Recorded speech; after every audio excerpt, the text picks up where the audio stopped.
रास्ते में इतने सारे लोगों से मिलना, बच्चों के हाथों में तिरंगा, बेटे बेटियों के हाथों में तिरंगा, अरुणाचल का ये आदर सत्कार गौरव से भर देता है। और ये स्वागत इतना जबरदस्त था कि मुझे पहुंचने में भी देरी हो गई, और इसलिए भी मैं आप सबकी क्षमा मांगता हूं। अरुणाचल की ये भूमि उगते सूर्य की धरती के साथ ही देशभक्ति के उफान की भी धरती है, जिसे तिरंगे का पहला रंग केसरिया है, वैसे ही अरुणाचल का पहला रंग केसरिया है। यहां का हर व्यक्ति शौर्य का प्रतीक है, सादगी का प्रतीक है, और इसलिए अरुणाचल तो मैं कई बार आया हूं। राजनीति में सत्ता के गलियारों में नहीं था तब भी आया हूं, और इसलिए यहां की ढेर सारी यादें मेरे साथ जुड़ी हुई हैं, और उसका स्मरण भी मुझे बहुत अच्छा लगता है। आप सभी के साथ बिताया हर पल मेरे लिए यादगार होता है। आप जितना प्यार मुझे देते हैं, मैं समझता हूं जीवन में इससे बड़ा कोई सौभाग्य नहीं होता है। तवांग मठ से लेकर नमसाई के स्वर्ण पगोड़ा तक अरुणाचल शांति और संस्कृति का संगम है। मां भारती का गौरव है। मैं इस पुण्य भूमि को श्रद्धापूर्वक प्रणाम करता हूं। साथियों, मेरा यहां आज अरुणाचल आना तीन वजहों से बहुत विशेष हो गया है। पहला तो ये कि आज नवरात्रि के पहले दिन मुझे ऐसे सुंदर पर्वतों के दर्शन करने का सौभाग्य मिला। नवरात्र में आज के दिन हम मां शैलपुत्री की पूजा करते हैं, और शैलपुत्री वो प्रयागराज पर्वतराज हिमालय की ही बेटी है। दूसरी वजह ये कि आज से देश में नेक्स्ट जनरेशन जीएसटी रिफॉर्म्स लागू हुए हैं। जीएसटी बचत उत्सव की शुरुआत हुई है। त्योहारों के इस मौसम में जनता जनार्दन को ये डबल बोनांजा मिला है। और तीसरी वजह है आज के इस पावन दिन अरुणाचल में विकास के ये ढेर सारे नए प्रोजेक्ट्स। आज अरुणाचल प्रदेश को पावर, कनेक्टिविटी, टूरिज्म और हेल्थ सहित अनेक सेक्टर से जुड़े प्रोजेक्ट मिले हैं। ये बीजेपी की डबल इंजन सरकार के डबल बेनिफिट का बेहतरीन उदाहरण है। मैं अरुणाचल वासियों को इन प्रोजेक्ट्स की बहुत बहुत बधाई देता हूं। यहां मंच पर आने से पहले मुझे यहां छोटे मोटे सब व्यापारियों से बातचीत करने का अवसर मिला। उनकी दुकानों में उनके प्रोडक्ट्स देखने का अवसर मिला, और उससे भी ज्यादा मैंने उनके उत्साह को अनुभव किया, उनके उमंग को अनुभव किया। और ये बचत उत्सव मैं देख रहा था कि वहां व्यापारियों में भिन्न भिन्न भांति की चीजों का निर्माण करने वालों में और आज जनता जनार्दन के इतने विशाल रूप में मुझे साफ साफ नजर आ रहा है। साथियों, हमारे अरुणाचल प्रदेश में वैसे तो सूर्य की किरण सबसे पहले आती है, लेकिन दुर्भाग्य से यहां तेज विकास की किरणें पहुंचते पहुंचते कई दशक लग गए। मैं 2014 से पहले भी यहां कई बार आया हूं, आपके बीच रहा हूं। अरुणाचल को प्रकृति ने इतना कुछ दिया है, ये धरती, यहां के परिश्रमी लोग, यहां का सामर्थ्य, यहां इतना कुछ है, लेकिन तब जो लोग दिल्ली में बैठकर देश चलाते थे, उन्होंने अरुणाचल को हमेशा नजरअंदाज किया। कांग्रेस जैसे दल सोचते थे कि अरुणाचल में इतने कम लोग हैं, लोकसभा की 2 ही सीटें हैं, तो क्यों अरुणाचल पर ध्यान दिया जाए। कांग्रेस की सोच का अरुणाचल को, पूरे नॉर्थ ईस्ट को बहुत नुकसान हुआ। हमारा पूरा नॉर्थ ईस्ट विकास में बहुत पीछे छूट गया। साथियों, आपने जब 2014 में मुझे देश की सेवा का अवसर दिया, तो मैंने कांग्रेसी सोच से देश को मुक्ति दिलाने की ठान ली।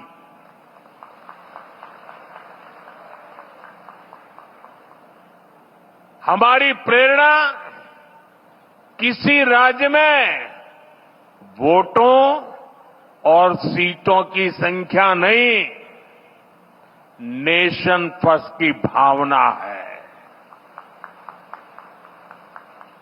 देश पहले, हमारा एक ही मंत्र है, नागरिक देवो भव। जिनको कभी किसी ने नहीं पूछा, उसको मोदी पूजता है। इसलिए जिस नॉर्थ ईस्ट को कांग्रेस के समय में भुला दिया गया था, वो साल 2014 के बाद विकास की प्राथमिकताओं का केंद्र बन गया है।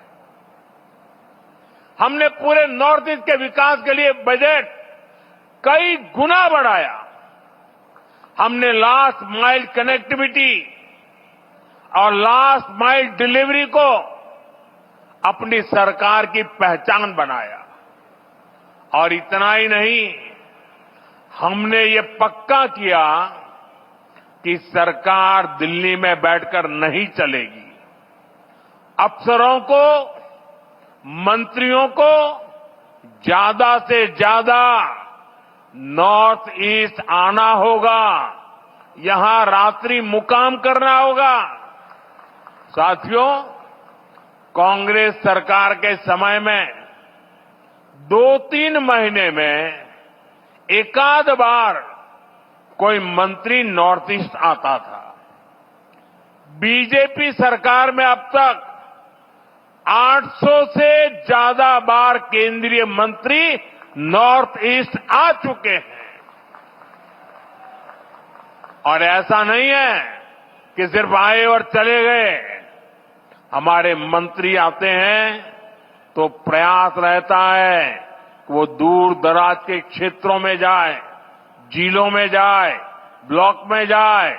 इतना ही नहीं, कम से कम एक रात रुक करके जाए। मैं खुद ही प्रधानमंत्री के तौर पर 70 से ज्यादा बार नॉर्थ ईस्ट आया हूं।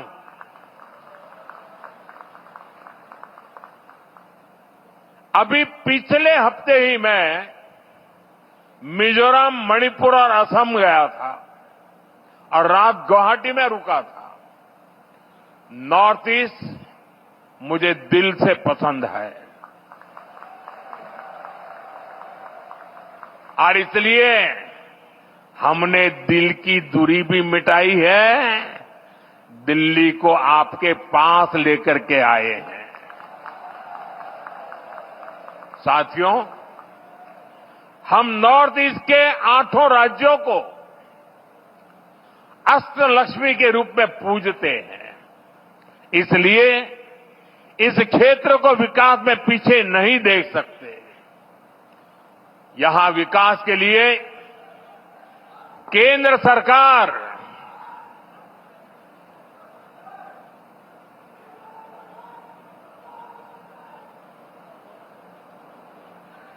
सरकार ज्यादा से ज्यादा पैसे खर्च कर रही है।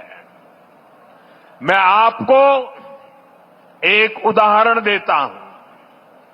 आप में से कुछ लोगों को पता होगा, देश में जो टैक्स इकट्ठा होता है उसका एक हिस्सा राज्यों को मिलता है। जब कांग्रेस की सरकार थी तो 10 साल में अरुणाचल प्रदेश को सेंट्रल टैक्स में से सिर्फ 6,000 करोड़ रुपए ही मिले थे, जबकि हमारी बीजेपी सरकार के 10 सालों में अरुणाचल को 1 लाख करोड़ रुपए से अधिक मिल चुके हैं। यानी बीजेपी की सरकार ने अरुणाचल को 16 गुना ज्यादा पैसा दिया है और ये सिर्फ टैक्स का हिस्सा है। इसके अलावा यहां अलग अलग स्कीम के तहत जो भारत सरकार खर्च कर रही है, जो बड़े बड़े प्रोजेक्ट यहां बन रहे हैं, वो तो अलग ही है। इसलिए आज आप अरुणाचल में इतना व्यापक, इतना तेज विकास होते देख रहे हैं। साथियों, जब नेक नियत से काम होता है, जब प्रयासों में ईमानदारी होती है, तो उसके नतीजे भी दिखते हैं। आज हमारा नॉर्थ ईस्ट देश के विकास की ड्राइविंग फोर्स बन रहा है और बहुत बड़ा फोकस यहां सुशासन पर है, गुड गवर्नेंस पर है। हमारी सरकार के लिए नागरिकों के हितों से बड़ा कुछ भी नहीं। आपका जीवन आसान बने और आसान बने, इसलिए ईज ऑफ लिविंग, आपको आने जाने में मुश्किल ना हो, इसलिए ईज ऑफ ट्रैवल, आपको इलाज में परेशानी ना हो, इसलिए ईज ऑफ मेडिकल ट्रीटमेंट, आपके बच्चों को पढ़ाई में दिक्कत ना हो, इसलिए ईज ऑफ एजुकेशन, आपको व्यापार कारोबार में परेशानी ना हो, इसलिए ईज ऑफ डूइंग बिजनेस। इन सारे लक्ष्यों को लेकर यहां डबल इंजन की बीजेपी सरकार काम कर रही है।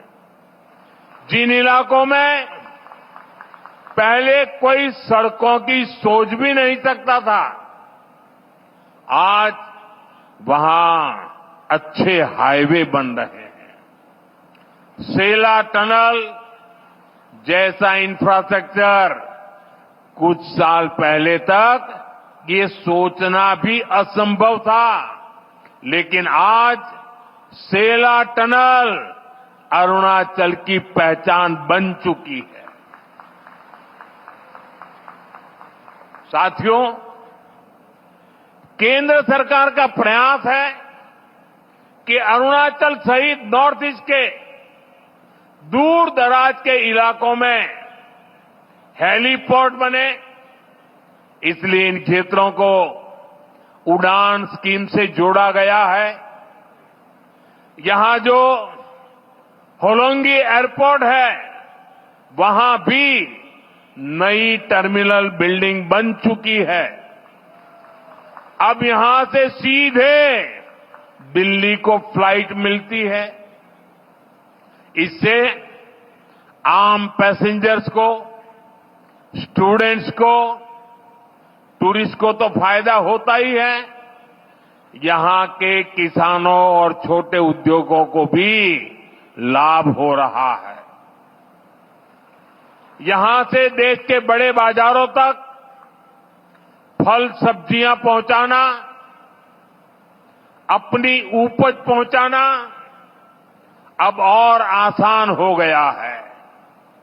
साथियों, हम सभी 2047 तक अपने देश को विकसित बनाने के लक्ष्य को लेकर चल रहे हैं। और भारत तभी विकसित होगा जब देश का हर राज्य विकसित होगा। भारत तभी विकसित होगा जब देश का राज्य राष्ट्र के लक्ष्यों के साथ कंधे से कंधा मिलाकर चलेगा। मुझे खुशी है कि देश के बड़े लक्ष्यों को पूरा करने में नॉर्थ ईस्ट बहुत बड़ी भूमिका निभा रहा है। पावर सेक्टर इसका बेहतरीन उदाहरण है। भारत ने 2030 तक 500 गीगावाट बिजली, 500 गीगावाट बिजली गैर परंपरागत स्रोतों से पैदा करने का लक्ष्य रखा है। ये लक्ष्य सोलर पावर, विंड एनर्जी, पानी से बिजली बनाकर पूरा किया जाएगा। हमारा अरुणाचल प्रदेश इसमें देश के साथ कदम ताल करते हुए चल रहा है। आज जिन 2 पावर प्रोजेक्ट्स का शिलान्यास किया गया है, वो पावर प्रोड्यूसर के रूप में अरुणाचल की स्थिति को और मजबूत करेंगे। इससे अरुणाचल के हजारों नौजवानों को नौकरियां मिलेगी और यहां विकास के कार्यों के लिए सस्ती बिजली भी उपलब्ध होगी। कांग्रेस की एक पुरानी आदत है कि विकास का जो भी काम मुश्किल होता है, उस काम को वो कभी हाथ ही नहीं लगाते, भाग जाते। कांग्रेस की इस आदत का नॉर्थ ईस्ट को, अरुणाचल को भी बहुत नुकसान हुआ। जो मुश्किल इलाके होते थे, जो पहाड़ों में हो या जंगलों के बीच हो, जहां विकास के काम करना चुनौती होता था, उन क्षेत्रों को कांग्रेस पिछड़ा घोषित करके भूल जाती थी। इसमें देश के ट्राइबल इलाके, नॉर्थ ईस्ट के जिले सबसे अधिक थे। जो बॉर्डर से सटे गांव थे, उनको देश के लास्ट विलेज कहकर कांग्रेस अपना पल्ला झाड़ लेती थी। और ऐसा करके कांग्रेस अपनी नाकामियों को छुपा ले जाती थी। यही कारण है कि आदिवासी क्षेत्रों से, बॉर्डर के एरिया से लोगों को निरंतर पलायन होता गया। साथियों, हमारी सरकार ने, बीजेपी ने इस अप्रोच को भी बदल दिया। जिनको कांग्रेस बैकवर्ड डिस्ट्रिक्ट कहती थी, हमने उनको एस्पिरेशनल डिस्ट्रिक्ट बनाया और वहां विकास को प्राथमिकता दी गई। बॉर्डर के जिन गांवों को कांग्रेस लास्ट विलेज कहती थी, उनको हमने देश के फर्स्ट विलेज माना। इसके अच्छे परिणाम आज हम देख रहे हैं। आज बॉर्डर के गांवों में विकास की नई रफ्तार देखी जा रही है। वाइब्रेंट विलेज प्रोग्राम की सफलता ने लोगों का जीवन आसान बनाया है। अरुणाचल प्रदेश के भी 450 से अधिक ऐसे बॉर्डर विलेजेस में तेजी आई है। वहां रोड, बिजली और इंटरनेट जैसी सुविधाएं पहुंची है। पहले बॉर्डर से शहरों की तरफ पलायन होता था, लेकिन अब बॉर्डर के गांव टूरिज्म के नए केंद्र बन रहे हैं। साथियों, अरुणाचल में टूरिज्म के लिए बहुत संभावनाएं हैं। जैसे जैसे कनेक्टिविटी नए नए इलाकों को जोड़ रही है, वैसे वैसे यहां टूरिज्म बढ़ रहा है। मुझे खुशी है कि बीते दशक में यहां टूरिस्ट की संख्या में 2 गुनी वृद्धि हुई है। लेकिन अरुणाचल का सामर्थ्य नेचर और कल्चर से जुड़े टूरिज्म से भी कहीं ज्यादा है। आजकल दुनिया में कॉन्फ्रेंस और कंसर्ट टूरिज्म की भी बहुत बाढ़ आ रही है, बहुत बढ़ रहा है। इसलिए तवांग में बनने जा रहा आधुनिक कन्वेंशन सेंटर अरुणाचल के टूरिज्म में एक नया आयाम जोड़ेगा। अरुणाचल को भारत सरकार के वाइब्रेंट विलेज अभियान से भी बहुत मदद मिलेगी। ये अभियान हमारे बॉर्डर किनारे बसे गांवों के लिए मील का पत्थर साबित हो रहा है। साथियों, आज अरुणाचल में तेजी से विकास इसलिए दिख रहा है क्योंकि दिल्ली और ईटानगर दोनों जगह बीजेपी सरकार है। केंद्र और राज्य दोनों की ऊर्जा विकास में लग रही है। अब जैसे यहां कैंसर इंस्टीट्यूट का काम शुरू हुआ है, यहां मेडिकल कॉलेज बन रहे हैं, आयुष्मान स्कीम से यहां अनेक साथियों को मुफ्त इलाज मिल रहा है। ये केंद्र और राज्य के डबल इंजन से संभव हो पा रहा है। साथियों, डबल इंजन सरकार के प्रयासों से ही अरुणाचल अब कृषि और बागवानी में आगे बढ़ रहा है। यहां के कीवी, संतरे, इलायची, पाइनएप्पल अरुणाचल को नई पहचान दे रहे हैं। पीएम किसान सम्मान निधि का पैसा भी यहां के किसानों के बहुत काम आ रहा है। साथियों, माताओं, बहनों, बेटियों को सशक्त करना हमारी बहुत बड़ी प्राथमिकता है। देश में 3 करोड़ लखपति दीदियां बनाने, ये बहुत बड़ा मिशन है, लेकिन ये मोदी का मिशन है। मुझे खुशी है कि पेमा खांडू जी और इनकी टीम इस मिशन को भी गति दे रही है। यहां बड़ी संख्या में वर्किंग वुमेन हॉस्टल बनाने का जो काम शुरू हुआ है, उससे भी बेटियों को बहुत सुविधा होगी।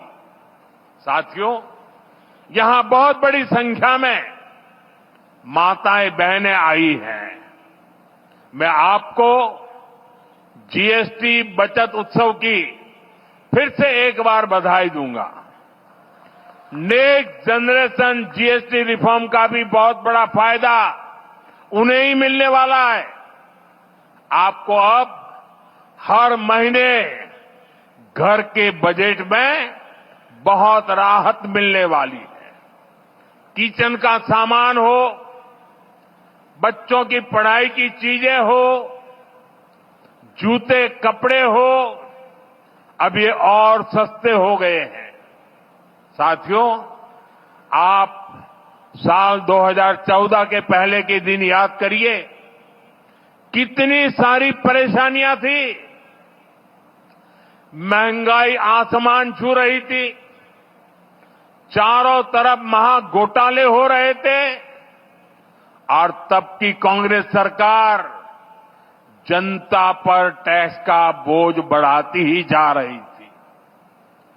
उस समय साल में 2 लाख रुपए कमाने पर भी इनकम टैक्स लग जाता था। ये मैं 11 साल पहले की बात कर रहा हूं। 2 लाख रुपया अगर कमाया आपने तो आपको इनकम टैक्स देना पड़ता था और आम जरूरत की कई चीजों पर कांग्रेस की सरकार 30% से अधिक टैक्स लेती थी। बच्चों की टॉफी पर भी इतना टैक्स लगाया जाता था। साथियों, तब मैंने कहा था, मैं आपकी कमाई और आपकी बचत दोनों को बढ़ाने का काम करूंगा। बीते सालों में देश के सामने अनेक बड़ी बड़ी चुनौतियां आई, लेकिन हम इनकम टैक्स घटाते गए। इसी साल हमने, अब विचार कीजिए, 11 साल पहले 2 लाख, इसी साल हमने 12 लाख रुपए तक की वार्षिक आय पर इनकम टैक्स 0 कर दिया और आज से जीएसटी को भी हमने सिर्फ 2 स्लैब तक सीमित कर दिया है, 5% और 18%। बहुत सारी चीजें अब टैक्स फ्री हो गई है। बाकी सामान पर भी टैक्स बहुत कम हो गया है। आप आराम से अब अपना नया घर बना सकते हैं। कोई स्कूटर, बाइक खरीदना है, बाहर खाना पीने के लिए जाना है, कहीं घूमने फिरने जाना है, ये सब पहले से सस्ते हो गए हैं। ये जीएसटी बचत उत्सव आपके लिए बहुत यादगार बनने वाला है। साथियों, मैं अरुणाचल प्रदेश की हमेशा इस बात के लिए प्रशंसा करता हूं कि आप सभी नमस्कार से भी पहले जय हिंद कहते हैं। आप वो लोग हैं जो देश को स्वयं से भी पहले रखते हैं। आज जब हम सब मिलकर विकसित भारत बनाने के लिए इतनी मेहनत कर रहे हैं, तो देश की हमसे भी एक अपेक्षा है। ये अपेक्षा है आत्मनिर्भरता की। भारत विकसित तभी होगा जब भारत आत्मनिर्भर होगा और भारत की आत्मनिर्भरता के लिए जरूरी है स्वदेशी का मंत्र। आज समय की मांग है, देश की मांग है कि हम स्वदेशी अपनाएं, खरीदे वही जो देश में बना हो, बेचे वही जो देश में बना हो, गर्व से कहें ये स्वदेशी है। मेरे साथ बोलेंगे? आप लोग मेरे साथ बोलेंगे? मैं कहूंगा गर्व से कहें, आप कहें ये स्वदेशी है। गर्व से कहें, गर्व से कहें, गर्व से कहें। इसी मंत्र पर चलते हुए देश का विकास होगा, अरुणाचल का, नॉर्थ ईस्ट का विकास तेज होगा। एक बार फिर आपको इन विकास परियोजनाओं के लिए बहुत बहुत शुभकामनाएं देता हूं। आज नवरात्रि का पावन पर्व भी है, बचत उत्सव भी है।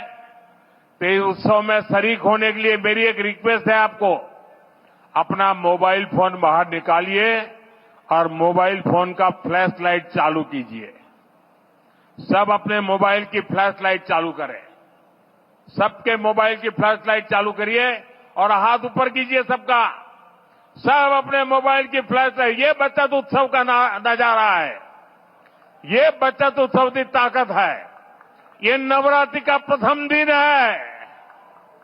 देखिए प्रकाश ही प्रकाश है और अरुणाचल का प्रकाश पूरे देश में फैल जाता है। देखिए चारों तरफ नजारा देखिए, चारों तरफ नजारा देखिए, रोशनी ही रोशनी चमकते तारों की तरह। मेरी आप सबको बहुत बहुत शुभकामनाएं, बहुत बहुत धन्यवाद।